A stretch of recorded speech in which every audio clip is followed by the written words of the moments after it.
Who decides what's right and what's wrong?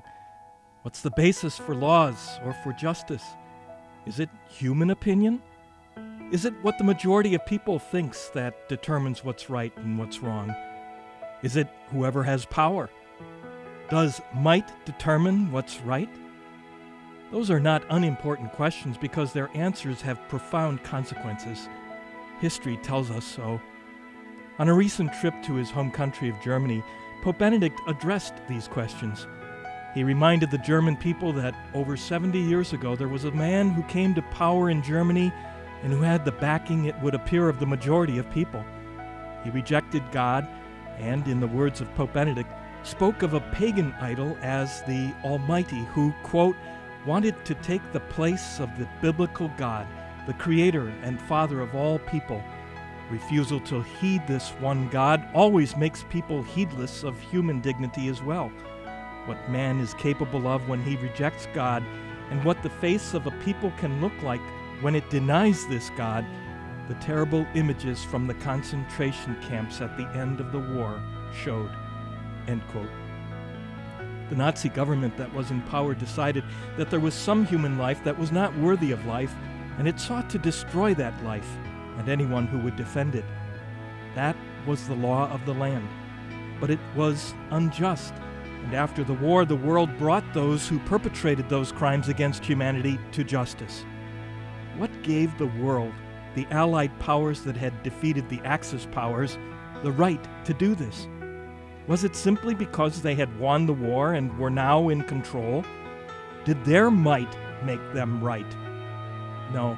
It's clear that there has to be another basis for justice and for laws, for what's right and what's wrong. It can't be opinion, what the majority thinks or wants, what those in power decide. There has to be a deeper law that is the basis for human law. And there is. We call it the natural law, or as Pope Benedict called it in his 2007 message for the World Day of Peace, it's the universal divine plan inscribed in the nature of human beings. An essential part of this interior law that is part of human nature is the recognition of the dignity of each human being. Or, as Pope Benedict said, human rights are based not simply on the decisions of the assembly that approved them, but on man's very nature and his inalienable dignity as a person created by God. You cannot base human rights on human opinion, which changes. They must be based on the unchanging God and the moral law that is part of human nature. Again, speaking to the German parliament, Pope Benedict said, "Man too has a nature that he must respect and that he cannot manipulate at will. Man is not merely self-creating freedom. Man does not create himself. He is intellect and will, but he is also nature. And his will is rightly ordered if he respects his nature, listens to it, and accepts himself for who he is, as one who did not create himself." End quote. So, just as humanity must respect creation and take care of the earth, just as humanity ought not to disturb nature, the ecology of the planet, so Pope Benedict said humanity must respect human nature, human ecology. In his general prayer intention this month, Pope Benedict is praying that all peoples may grow in harmony and peace through mutual understanding and respect. We're praying not just for peace, but for the conditions necessary for there to be peace in the world. One of those conditions is the recognition of God's law imprinted in human nature. The lack of peace, all the conflicts between nations and peoples, the genocide and terrorism, all this is a symptom of a deeper disease.